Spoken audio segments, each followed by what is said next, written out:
Hi guys, இன்றைக்கி நம்ம எங்கே வந்திருக்கோம்னா எங்கள் பாட்டி வீட்டுக்கு தான் கைஸ். எங்கள் பாட்டி வீட்டில் ஒரு சிவன் கோயிலுக்கு தான் வந்திருக்கோம். அங்கே ஒரு ரொம்ப பழமையான சிவன் கோயில் தான். இங்கே பாருங்கள், கோபுரம் எப்படி இருக்குன்னா ஒரு அற்புதம் இருக்குது கைஸ். அது நான் உங்களுக்கும் காட்டுறேன் வாங்க. எங்கள் தாத்தா இங்கே ஒரு பழமையான செடி இருக்குது, அதை நான் காட்டுறேன்னு சொன்னாங்க கைஸ். அதை நான் உங்களுக்கு இப்போ காட்ட போகிறேன். அது என்னென்னா நாகலிங்க பூ, இல்லைன்னா சில பேர் சிவலிங்க பூன்னு சொல்லுவாங்க. ஏன்னா சிவன் ஒரு லிங்கம் மாதிரி அதுக்குள்ளே உட்காந்துட்டு இருப்பான். சிவனுக்கு மேலே ப்ரொடெக்டிவாக பாம்பு இருக்கும் கைஸ். அது ஒரு பூ மாதிரி இருக்கும். அது இந்த சிவன் கோயிலில் நிறைய யூஸ் பண்ணுவாங்க கைஸ். நான் உங்களுக்கு அதை காட்டுறேன் வாங்க. ஆனால் இந்த பூலாம் வீட்டுக்கு எடுத்துகிட்டு போகக்கூடாது கைஸ். இந்த பாருங்க கைஸ், எவ்வளோ பூ கீழே இருக்குது. இதே பூ தான். இதோட மரம் எப்படி தான் இருக்கும். இந்த மரத்துக்கிட்ட நீங்கள் போகிறீங்க அப்படின்னா கொஞ்சம் கேர்ஃபுல்லாக இருங்க. ஏன்னா இந்த மரத்தோட ஸ்மெல் பிடிச்சி கொஞ்சம் ஸ்னேக்ஸ்லாம் வரும், நிறைய வரும். நான் உங்களுக்கு ஒரு பூ எடுத்து காட்டுறேன்.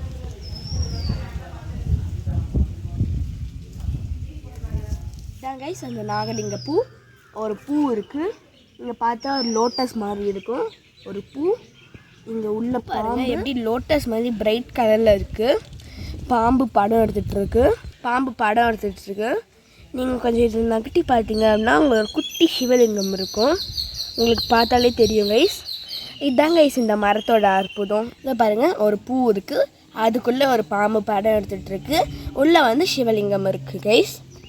நீங்கள் இந்த பூவெல்லாம் பார்த்தீங்க அப்படின்னா மிஸ் பண்ணாதீங்க கைஸ். ஏன்னா இந்த பூலாம் ரொம்ப பழமையான பூ, ரொம்ப அவ்வளோவா இருக்காது கைஸ். சிட்டிலலாம் வில்லேஜில் தான் இருக்கும். மரமே பாருங்கள் எவ்வளோ பெருசு இருக்குது. இந்த மரத்தில் ஒரு காய் இருக்கும் கைஸ். அது பேர் என்னன்னா அணுகுண்டு காய் அப்படின்னு சொல்லுவாங்க கைஸ். பீரங்கி காய் அப்படின்னு சொல்லுவாங்க கைஸ். ஏன்னா அது பார்க்க பீரங்கி மாதிரி இருக்கும் கைஸ். போரில் வைக்கிற பீரங்கி மாதிரி இருக்கும். அது கீழே விழுந்தா அந்த சத்தமே பீரங்கி மாதிரி தான் கைஸ் இருக்கும். நான் உங்களுக்கு அந்த காயை இப்போ காட்டுறேன் வாங்க கைஸ். இப்படி தான் கைஸ் இருக்கும். எவ்வளோ நாகலிங்க பூ இருக்குது பாருங்கள். இப்போ நீங்கள் சிவன் கோவிலுக்கு தான் வந்தீங்கன்னா இதுக்கு ரேராக தான் பார்க்க முடியும். பார்த்தீங்க அப்படின்னா இதை ஒன்று வச்சுட்டு போய் கோபுரம் கிட்ட வச்சுருங்க கைஸ். எங்கள் ஊர் சிவன் கோயில்லையும் இருக்குது, அதனால எங்கள் தாத்தா எனக்கு சொன்னாங்க. பாருங்கள், லோட்டஸ் மாதிரி இருக்கும். ஒரு பாம்பு படம் எடுத்துகிட்டு இருக்கும் ப்ரொடெக்ஷனுக்கு. உள்ளே நம்ம சிவன் இருப்பாங்க லிங்கம் மாதிரி. நீங்கள் இதை பார்த்தீங்க அப்படின்னா மிஸ் பண்ணிடாதீங்க கைஸ் இந்த சான்ஸை. நான் எடுத்துகிட்டு போயிட்டு கொடிக்காமத்தில் வைக்க போகிறேன்.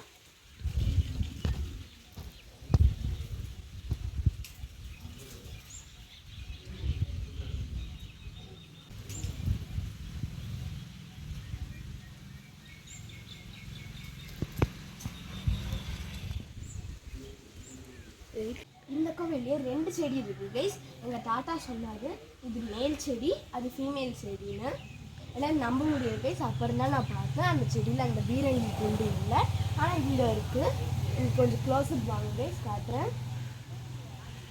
அங்கே பாருங்க கைஸ், அங்கே பார்க்க ப்ரௌன் கலரில் ஒரு குண்டு மாதிரி இருக்கும். நல்லா பெருசாக ஒன்று இருக்கும், தெரியுதா கைஸ்? ஒரு குண்டு பெருசாக இருக்கும். இப்போ அந்த கீழே விழும்போது அது பீரங்கி மாதிரி சத்தம் வரும் கைஸ். அதனால தான் அது பீரங்கி காய் கைஸ். ஸோ நீங்களும் வில்லேஜ் சைடு வந்தீங்கன்னா இது பார்த்தீங்க அப்படின்னா மிஸ் பண்ணாதீங்க கைஸ் சான்ஸை. ஓகே கைஸ், இந்த வீடியோ பிடிச்சிருந்தா லைக் பண்ணுங்கள், ஷேர் பண்ணுங்கள், சப்ஸ்கிரைப் பண்ணுங்கள். Bye guys.